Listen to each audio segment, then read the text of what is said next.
मी श्री बसवण्णा मलकप्पा चौगुले उपसरपंच भिवर्गी। मी निवडून येऊन डेप्युटी सरपंच होऊन 3-3.5 वर्ष पूर्ण झालेलं आहे। ह्या कालावधीमध्ये भिवर्गी गावचे पाणी उपलब्ध होण्यासाठी 4 ठिकाणी 2-2 कोटीचे 4 बंदर मंजूर गव्हर्नमेंटकडून मंजूर करून घेतलेले आहे।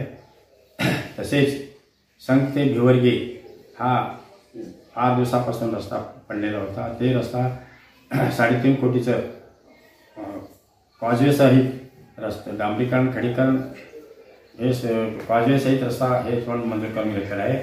तसेच गावात जनसुविधामध्ये फिलिंगचे सुविधा करून घेतलेल्या आहे।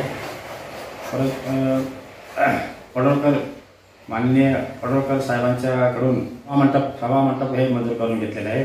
तसेच भिवर्गी ते जाल्याळ हा रस्ता काळ्या मातीतला रस्ता असून ते आमदार साहेबांच्याकडून माननीय सावंत साहेब आमदार यांच्याकडून मुरुमेकडून 3 किलोमीटर रस्ता ते पण जनसुविधासाठी तयार करून घेतलेला आहे।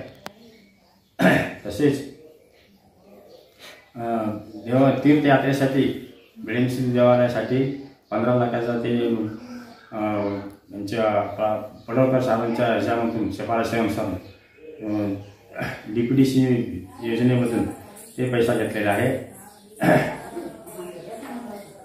तसेच आणि प्राथमिक मराठी शाळेसाठी 30 लाखाचा एक मोठा एक बिल्डिंग हे मंजूर करून पूर्ण केलेला आहे। जनसुविधा हे लोकांच्यासाठी आपल्या 1.5 कोटी 56 लाखाचं काम ते पण मंजूर करून काम पूर्णत्वामध्ये आलेलं आहे। हे एवढे असे काम गावातले सगळे पूर्ण करत आलेले आहे। मी सरपंच ग्रामपंचायत भिवर्गी मुरुमेपासून आज मी भिवर्गी येथे भगीरथी योजना स्कीम झाल्यापासून वंचित असलेल्या गावात अखेर आपला भगीरथी योजना पूर्ण झालेली आहे। सतत आम्ही ग्रामपंचायत सर्व सदस्य सरपंच डेप्युटी सरपंच सगळ्या मिळून जवळजवळ 1 वर्षापासून आम्ही सतत पाठपुरावा करून अखेर आम्ही यश आणलेलं आहे। त्यासाठी आम्हाला मोलाचं योगदान म्हणजे आपलं उपअभियंता संघची केडकर साहेबांचा मार्गदर्शन आम्हाला चांगलं मिळालं आहे। तसेच आमदार विक्रमदादा सावंत यांच्याकडून सुद्धा आम्हाला मोठं योगदान आणि शिफारस केलेलं आहे।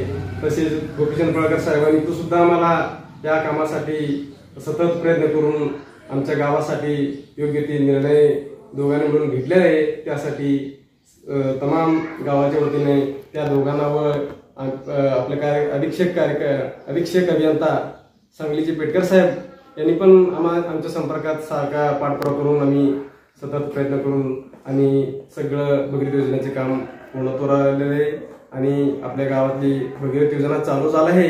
तरी अजून एकदा काम मोठ्या प्रमाणात काम झाले ते म्हणजे आपलं गावातली गावठाण हद्दीतलं सगळं तारेद्वारे वीज वाहिनी होत होतं, ते धोका निर्माण होत होतं लोकांना, फाल्टू होणे, तारा तुटून पडणं असं सारखा त्रास होत होतं। ती कमी होण्यासाठी आम्ही सतत पाठपुरावा करून केबलद्वारे सगळं गावठाण हद्दीतलं केबलद्वारे आम्ही वीज पुरवठा करून लोकांना सोयीसाठी आम्ही चांगलं काम केलेलं आहे। त्यासाठी पुन्हा एकदा आम्हाला सहकार्य केलेले गावचे सर्व लोकांना व आणि आपल्या सर्व सदस्य लोकांनी योगदान दिलेले आहे। त्यासाठी आज भगीरथी योजना पूर्ण झाले। त्यासाठी सर्वांची आपल्या गावातील लोकांना खुश झाले। अभिनंदन।